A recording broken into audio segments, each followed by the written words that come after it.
We're dining in a fancy restaurant tonight, Eric declared triumphantly, claiming the reservation I had secured for Dad's celebration, much to the surprise of his in-laws. But a single-father household like yours isn't suited for fancy dining, he added, casting doubt on our ability to fit in. Despite his skepticism, I chose to confront Eric with a dose of reality. Do you realize this is my brother's place? I interjected. I'm Elizabeth, a 27-year-old office worker. My parents split when I was young, and Dad raised me single-handedly. Their divorce stemmed from Dad's workaholic nature, leaving Mom feeling neglected and ultimately reaching her breaking point. Tired of waiting, she finally said, "Set me free," tears streaming down her face. Dad, burdened with guilt, admitted fault, blaming himself for relying too heavily on her. Despite their split, Dad always prioritized me, never missing a school event or special occasion. He shielded me from insensitive comments about our single-parent household with his unwavering love. After the divorce, Mom and I maintained sporadic contact, but her remarriage and new family strained our relationship, leading to an awkward estrangement. Dad, on the other hand, took early retirement to focus on enjoying life. He'd sacrificed so much for me, and I wanted him to indulge in his passions. Then, 2 years ago, I married Eric, a man introduced by a friend. Dad approved of him wholeheartedly, and his in-laws welcomed me warmly. But when Eric suggested we move into his family home, I hesitated. Both my parents were aging, and the thought of being far from Dad worried me. He reassured me, insisting he was healthy enough to live independently. "Call me if anything happens," he urged, relinquishing any guilt I felt about leaving him. With his blessing, albeit reluctantly, I agreed to move in with Eric's family, knowing Dad would always be just a phone call away. However, just a few weeks after moving in, I began to regret my decision. Eric and his parents, whom I initially thought were kind, drastically changed their behavior towards me. They began treating me like a servant, assigning all the household chores, cooking, laundry, and cleaning, solely to me, while they did nothing. When I asked Eric for help, his response was dismissive. "I'm tired from work. Housework is a wife's job, right?" My protests about my own workload falling on deaf ears. "You married me, so you should be devoted to me and my parents," Eric would retort. Coming home exhausted from work only to face an endless list of chores was overwhelming. But it wasn't just the chores. Eric's mother, Mary, relentlessly tormented me. She'd purposefully spill food to dirty the floor or complain about the slightest speck of dust. "The spot is dirty, you know," she'd order me to clean. After telling me this, she'd leave dirty clothes all over for me to pick up. And after I washed and carefully folded them, she kicked them apart.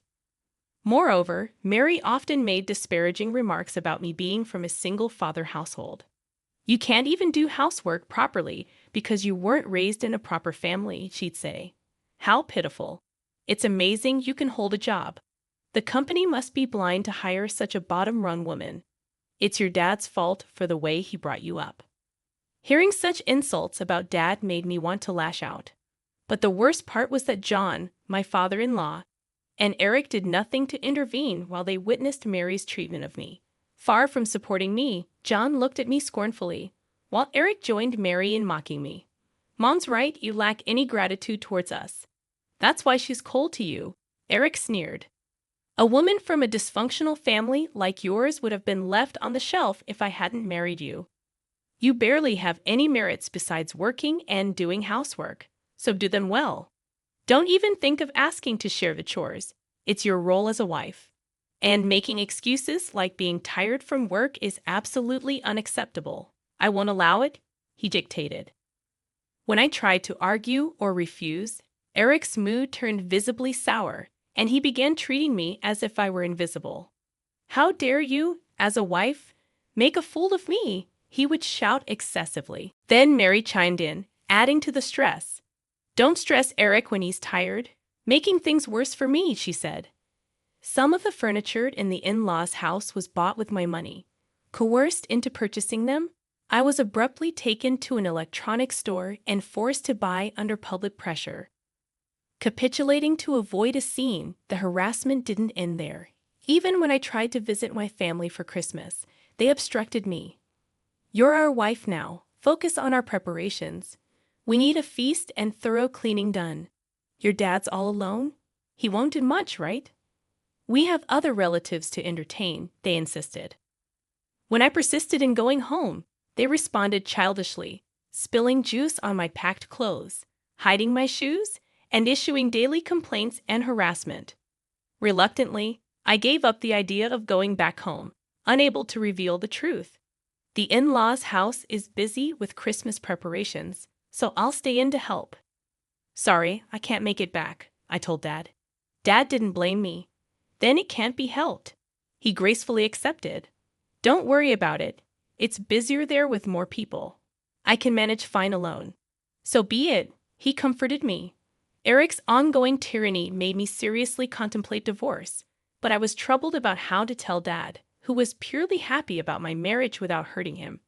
In the second year of this tumultuous marriage, Dad turned 60. I secretly made reservations at a renowned fancy restaurant for his celebration, anticipating complaints from Eric and his parents. I simply told them I had to return home briefly. They grumbled but reluctantly accepted when I promised it would just be for the day. Upon learning about the restaurant reservation, Dad was immensely delighted. "I'm so blessed to have such a wonderful daughter." "Thank you so much." Hearing Dad express gratitude made me incredibly happy. But I never imagined such an incident would unfold. As we entered the restaurant and informed the staff of our reservation, we were met with a shocking revelation: a reservation for two.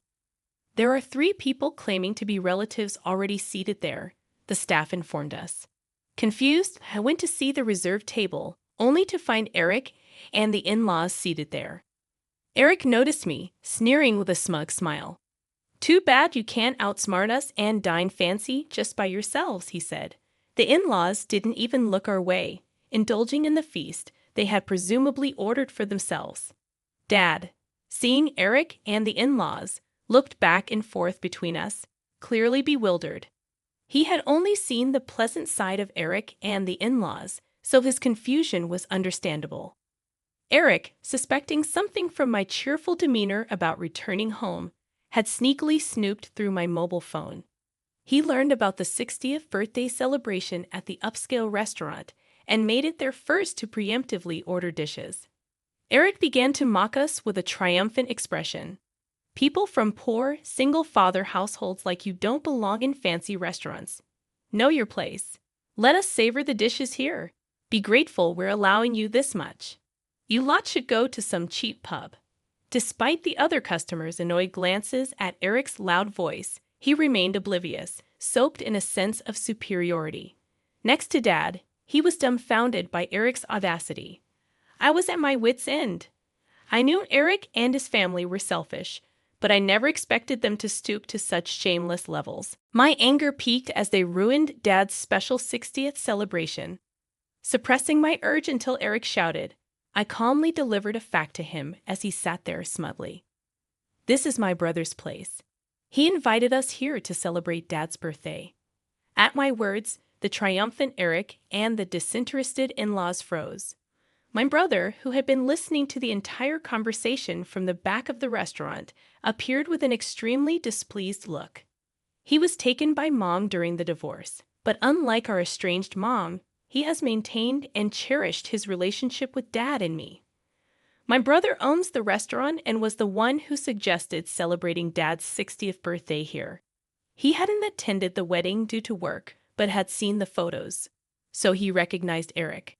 Initially, he thought Eric and the in-laws joining at the reserved table were part of celebrating with Dad.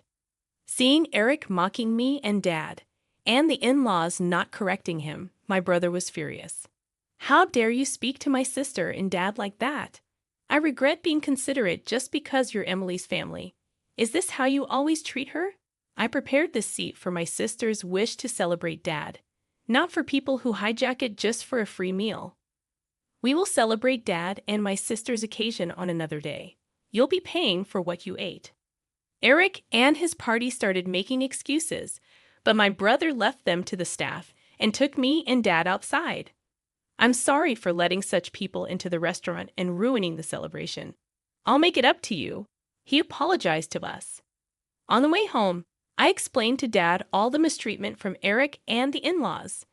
After listening silently, Dad said, "If you're unhappy in your marriage, there's no point. Don't worry about me. Come back home." So, I didn't return to the in-laws' house but went straight to my own home.